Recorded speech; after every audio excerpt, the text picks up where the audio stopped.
5 years ago, Soul Seeker's first youth service was held at Bolt's Worship Center. We were called to a work with a vision to build a ministry after God's own heart.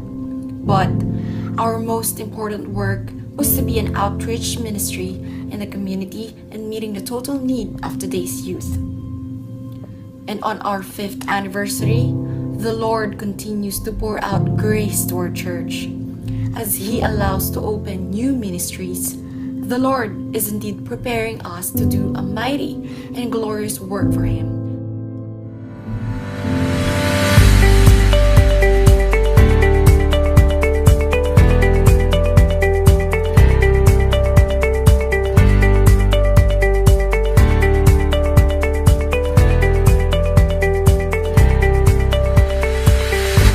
Ako si Babs Manigis ng Emcee Ministry. Na-invite ako through basketballs, sila Dom, ganyan. Actually, wala ako nung time na yun. Pero parang, kumbaga, siningit ko yung sarili ko sa kanila sa mga dinidisciple ni Dom. And after nun, parang, nung umpisa, syempre, nag-afternoon lang ako para makapag-basketball. Parang this Sunday, mag-afternoon service ako para laro ako sa Soul Seeker League, and then next Sunday absent ako, then next Sunday mag-a-attend ulit ako. So nung una, yun lang yung purpose ko. Pero hindi ko napansin na unti-unti pinapasok na ako ni Lord yung buhay ko. Pagdating naman dun sa ministry, pinaka-gusto ko talaga nun, sa worship team niya, gusto kong kumanta, kahit hindi maganda yung boses ko, ganyan. Pero parang sabi ko, sige na Lord, parang minsan lang, ganyan. Afternoon service, tapos parang nag-meet sila na magtatayo ng bagong ministry kasi bago mag-change sa scam, parang doon nag-decide na kailangan ng bagong ministry ng mga tumatayo sa harap, which is the Emcee Ministry.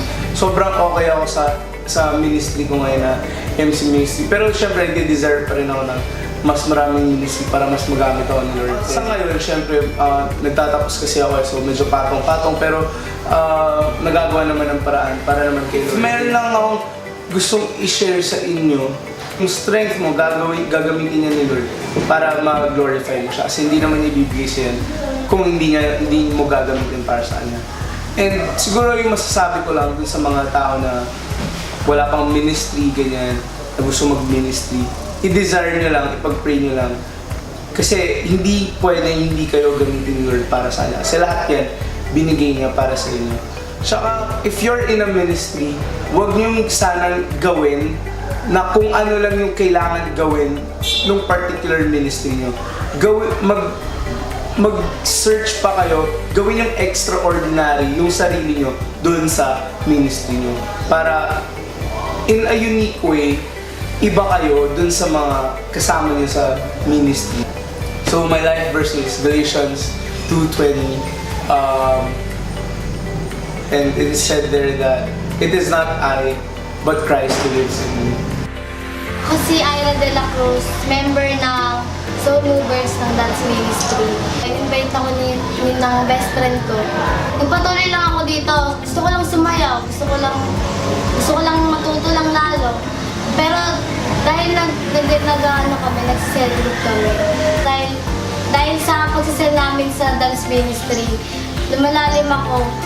Marami ako natututunan na si Lord lang lagi unahin natin para gumanda yung buhay natin. Para maging maayos tayo. Yung cell group leader ko na sabi sa akin na mag-encounter daw ako. Yung wala akong alam doon, hindi ko alam yun, ano ba yun. Basta go lang, punta lang ako doon. Tapos yun, after nun, sobrang daming nabago sa akin. Kapag pinapagalitan ako, tahimik ka lang. Kasi ayun yung sabi ni Lord, di ba, huwag tayo lalaban sa magulang. Sundin natin sila. Gawin natin siyang center ng buhay natin para maging maayos tayo. Kahit na madami tayong pagsubok sa buhay, basta si Lord yung inuuna natin, makakaya natin. Binibigyan niya ako ng lakas ni Lord dito, na sumasayaw ako. Sumasayaw na ako para sa Kanya, hindi para sa iba. Hindi para sa sarili ko, kundi para kay Lord. Ina-pray ko lang sa sarili ko na gusto kong sumayaw para kay Lord, hindi para sa sarili ko. Kasi nakikita na nila mama yung pagbabago. Dati yung si Lord, kilala ko lang siya, alam ko lang yung pangalan niya, kilala ko lang na tagapagligtas siya. Ngayon mas nalaman ko na yung buhay niya na sa grace ni Lord, marami na ako naging kaibigan, hindi na katulad ng dati na pili lang, gusto ko lang yung mga masaya. Maraming mga naging encounter dito na naging kaibigan ko. Kung gusto niyo sumali, go lang. Kahit hindi kayo magaling, basta nasa puso niyo si Lord, nasa puso niyo yung pagsasayaw. Matthew 6:32. Seek ye first the kingdom of God and His righteousness, and all these things shall be added unto you.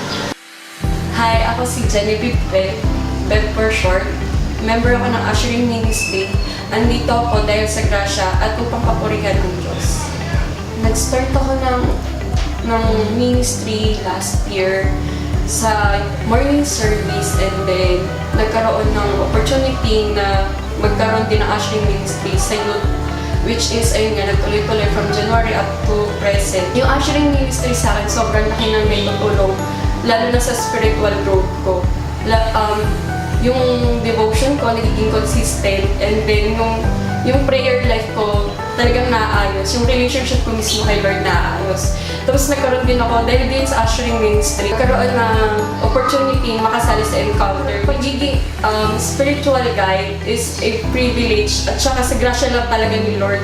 Para kasi napaka-imposible sa sitwasyon ko na maging kabahagi nung encounter this year, kasi isa akong single mother, tapos nag-work na din ako, so madami akong struggle for ministry. Pero with the grace of God talaga, lahat ng yung ministeryo ng ushering, sobrang laki nang naitutulong sa akin. Kasi naayos ko yung relationship ko sa mga tao, kasi hindi rin ako outspoken, hindi rin ako approachable. Pero through this ministry, natututo kong mag-welcome sa tao, maging palangiti, at saka madami talaga siyang naitutulong sa akin upang mas makilala pa, mas may abot pa yung grace ng Lord through other people. Through ushering ministry, natututo kang magkaroon ng disiplina, lalo na sa time.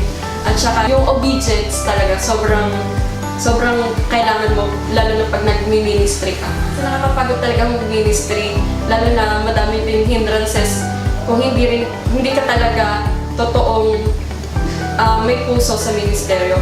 Napapakita ko yung love at saka yung gratefulness ko through ministry kay Lord. Kasi lahat ng pagpapala ng Panginoon, parang nasusuklian ko through ministry. Kaya ang encouragement ko dun sa mga youth na wala pang ministry is to pray for your ministry. Kung ano man yung given talent sa inyo ni Lord, i-enhance nyo at ipag-pray nyo para magamit din sa kapurihan ni Lord. Ako si Alyssa. Miyembro ako ng Food Ministry, June 9, 2013, Back to School Special ng Soul Seekers. And kagaya niya lang din ako, nakaupo lang din dyan, nakikinig, and hindi ko alam kung ano yung mga nangyayari sa paligid, ganyan. And then, all of a sudden, nagtuloy-tuloy ako. Hirap magpatuloy kasi surrounded ng temptation. Back before, hindi ako ganito eh. Parang sobrang imposible hindi ganito ako. Yung mga friends ko, parang hindi sila naniniwala na nag-church na ako. Hanggang sa lumalim. Sobrang dami ko na rin natututunan, and by grace, si Lord, binigyan ako ng sobrang dami ng ministry. Hindi ako para share sa iba, takot akong i-share yung sarili ko kasi natatakot akong i-judge. Pero sa ministeryo and sa tulong ng SEL, nasa-share ko yung buong ako. Dito, natutunan ko na huwag mag-depend sa tao. Mag-depend lang kay Lord and sa sarili mo din kasi ikaw at ang Panginoon lang naman yung bida sa kwento ng buhay mo. Ba't ka magdedepende sa kwento, sa sinasabi ng iba? Encouragement, magpatuloy kahit sa tingin natin mahirap magpatuloy kasi instances na rin sa layo ng bahay, ganyan. Pero hindi yun hadlang eh. Kung gusto mo talaga or once naramdaman mo na nandito yung presensya ng Panginoon, hindi mo nagugusto yung umalis pa. Pagdating sa pagkain talaga, gusto ko, nabibigay ko yung best ko na dapat masarap. Hindi lang basta ma-serve ko. Pag nakikita namin masaya sila sa ginagawa namin or nasasarapan sila, masaya sa kalooban. Hindi lang, feeling namin napapakain din namin si Ben. Ako si Aldrin at member ako ng Creative Ministry. Andito ako dahil sa grasya niya at para sa kapurihan niya. So binubuo siya ng iba't ibang klaseng talento ng bawat kabataan na member ng Creative Ministry. From script writing, design, at iba pang klaseng talento na makakatulong para mas mapaganda yung bawat event. Nag-start ako sa Soul Seekers last 2012. Na-invite ako to basketballs.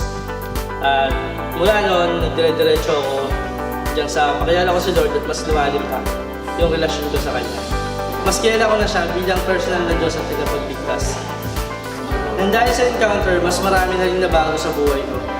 Mas naging responsable ako, mas lumawak yung pananaw ko sa buhay. At mas naging confident na ako para harapin yung bawat araw ng buhay ko simula nung mas nakilala ko si Lord through encounter. Masaya sa pakiramdam kapag nakikita ko yung event na maayos, lalo na kapag may mga big events sa church, dahil din sa Soul Seeker Service. So, nakaka-bless na makita yung ibang tao na nag-enjoy sila sa bawat activities, bawat event na meron sa Soul Seekers. Masaya rin kasi parang nagiging inspirasyon kami sa bawat kabataan. Nagiging lalo rin kami ng pagpapala at pag-asa para sa iba. Nagtutulak sa akin para gawin yung best ko para sa ministry.